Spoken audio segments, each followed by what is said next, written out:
Mark Zuckerberg and Elon Musk पहले से ही कह सकते हैं एक दूसरे को एक आग भी भाता नहीं था, यानी कि पहले से एक दूसरे को बिल्कुल भी पसंद नहीं करते थे। एंड उनके बीच में कह सकते फिर से लड़ाई स्टार्ट हो गया, जो कि कह सकते मार्क ज़करबर्ग ने कह सकते ट्विटर का कॉम्पिटिटर जो कि थ्रेड एप्लीकेशन लॉन्च कर दिया, जो कि डायरेक्ट कॉम्पिटिटर एंड इसका कॉपी भी कह सकते हैं।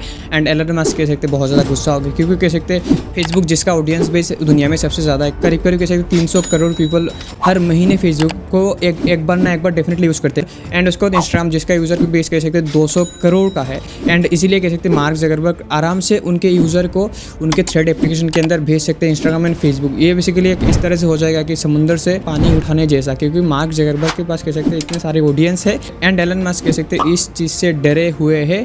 एंड एलन मस्क के कह सकते लॉयर ने तो मार्क ज़करबर्ग के ऊपर तेजी ठोक दिया कि आपने हमारा जो एप्लीकेशन है उसको कॉपी किया एंड आपने हमारे एम्प्लॉयज़ को हायर कर दिया, जिन एम्प्लॉयज़ को कह सकते एलन मस्क ने बाहर निकाल दिया था ट्विटर से। एंड मार्क ज़करबर्ग ने कह सकते उनके सारे के सारे एम्प्लॉयज़ को हायर कर लिया। एंड ट्विटर के सीक्रेट्स उनको जितने भी पता है सारे के सारे जो मार्क ज़करबर्ग के साथ शेयर करेंगे। ये चीज़ से भी कह सकते एलन मस्क बहुत ज़्यादा डरे हुए हैं। एंड रिसेंटली जो सबसे ज़्यादा कंट्रोवर्शियल बात हो रहा है कि एलन मस्क ने जो ट्वीट किया, उन्होंने बेसिकली कहा कि मार्क ज़करबर्ग पूरे थंब के नीचे पूरी दुनिया को दबाना चाहते हैं। एंड उसके बाद एक यूज़र ने बेसिकली उनके रिप्लाई में कहा आप जो भी बोल रहे हैं आप सोच समझ के बोलिए, क्योंकि कह सकते मार्क ज़करबर्ग को जित्सु आता है। जित्सु बेसिकली एक तरह का मार्शल आर्ट है जो कि मार्क ज़करबर्ग जानते हैं। उसके बाद एलन मस्क ने कह सकते रिप्लाई में मार्क ज़करबर्ग को केज मैच के लिए कह सकते चैलेंज कर दिया, जो कि कह सकते ऐसे नेट के अंदर खेला जाता है। एंड उसके बाद इस चीज़ का स्क्रीनशॉट लेके मार्क ज़करबर्ग ने कह सकते इंस्टाग्राम पे स्टोरी लगा दिया कि तू जगह बता कहाँ पे फाइट करना है तुझे। एलन मस्क रिप्लाई में बोलते हैं कि वेगस ऑक्टागन में हम इस फाइट को करेंगे। एंड सीरियसली कह सकते हैं इन दोनों ने प्रैक्टिस करना स्टार्ट कर दिया एक दूसरे के साथ फाइट करने के लिए। एंड मार्क ज़करबर्ग के एप्लीकेशन ने कैसे रिकॉर्ड ही बना लेता। ट्विटर को कह सकते 1 मिलियन यूज़र बेस बनाने में उसको 2 साल लगे थे। एंड उसके बाद जो ChatGPT जो कि सबसे ज़्यादा फास्टेस्ट, यानी कि उसने बेसिकली रिकॉर्ड बना दिया था कि 5 दिन के अंदर 1 मिलियन यूज़र बेस बना लिया था। एंड थ्रेड एप्लीकेशन ने कह सकते जस्ट 1 घंटे के अंदर जो चीज़ करने में ट्विटर को 2 साल लगा, वो चीज़ कह सकते इस एप्लीकेशन ने 1 घंटे में 1 मिलियन यूज़र बेस बना लिया। इसने कह सकते नया रिकॉर्ड बना दिया है, जो कि कह सकते हैं बहुत ज़्यादा ईजी है अकाउंट बनाना, क्योंकि आपके पास अगर ऑलरेडी आपका इंस्टाग्राम आईडी है तो आप अपने इंस्टाग्राम आईडी से लॉगिन कर लीजिए, देन आप प्रोफाइल पिक्चर वगैरह सब कुछ आ जाएगा। सो इस रीज़न से कह सकते लोग बहुत आसानी से लॉगिन कर रहे थे, इंस्टाग्राम से डायरेक्टली थ्रेड एप्लीकेशन के अंदर जाने लगे, जिससे कह सकते ट्विटर के अंदर एक बहुत बड़ा डर पैदा हो गया। एंड ये बेसिकली ट्विटर का कॉपी कह सकते हैं। एंड ट्विटर से कह सकते बहुत अच्छे अच्छे फीचर्स जो कि प्रोवाइड करता है, यानी कि मार्क ज़करबर्ग कह सकते पहले से ही ऐसे है कॉपी करने में मास्टरमाइंड। जब कह सकते मार्क ज़करबर्ग हार्वर्ड यूनिवर्सिटी में बेसिकली पढ़ाई कर रहे थे, जो उनके कह सकते 2 सीनियर दोस्त को कहा कि मुझे प्रोजेक्ट में हेल्प चाहिए, आप प्लीज़ मेरे कोडिंग में हेल्प कर दो।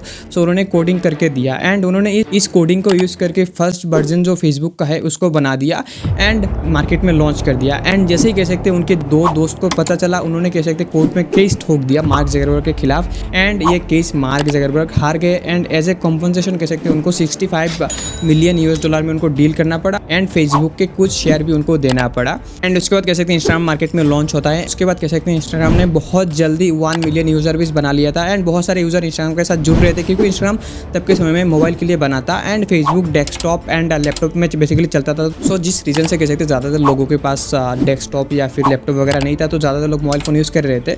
एंड फेसबुक ने कहा नहीं, सोशल मीडिया का किंग तो मैं ही हूँ। एंड 2012 में कह सकते $1 बिलियन देके उन्होंने इंस्टाग्राम को बेसिकली एक्वायर कर लिया था।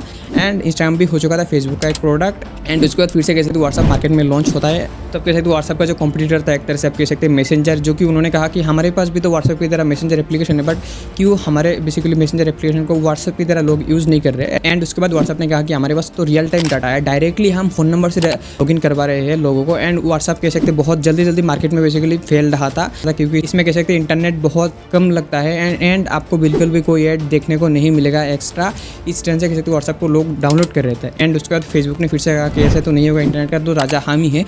2014 में कह सकते $19 बिलियन देके उन्होंने व्हाट्सएप को खरीद लिया। एंड व्हाट्सएप को कह सकते हैं फेसबुक के साथ बेसिकली ऐड कर दिया, जो कि कह सकते हैं व्हाट्सएप भी अब फेसबुक का प्रोडक्ट बन चुका है। एंड उसके बाद फिर से फेसबुक का नाम चेंज करके रख देते हैं मेटा, जो कि वर्चुअल रियलिटी, आप आपके दोस्तों के साथ बेसिकली वर्चुअली बात कर सकते, कुछ भी कर सकते हैं। बट ये तो अभी भी कह सकते हैं काम चल रहा है इस मेटा के ऊपर, इसका बेसिकली पूरा अभी भी एग्जीक्यूट नहीं किया गया। बट ट्विटर का कॉम्पिटिटर थ्रेड, जिसको कह सकते हैं मार्केट में लॉन्च कर दिया, यानी कि सोशल मीडिया का 80 to 90% चीज़ें कह सकते हैं मार्क ज़करबर्ग कंट्रोल करते हैं कि इसको क्या चीज़ दिखाना, क्या ऐड चलाना है। यानी कि सारे के सारे एडवर्टाइजर मार्क ज़करबर्ग के पास जाएंगे एंड मार्क जगरबर्ग कह सकते हैं पूरे वर्चस्व चाहते हैं, पूरा 100% जो कह सकते हैं इंटरनेट वर्ल्ड का जो एक्सेस है मार्क जगरबर्ग खुद चाहते हैं। एंड एलन मस्क ने कैसे ट्विटर में ट्वीट करके भी ये सारे चीज़ें कहा। उन्होंने बेसिकली कोई बुरा चीज़ तो नहीं कहा, बिल्कुल सही कहा कि मार्क जगरबर्ग पूरा वर्चस्व चाहते हैं इंटरनेट का।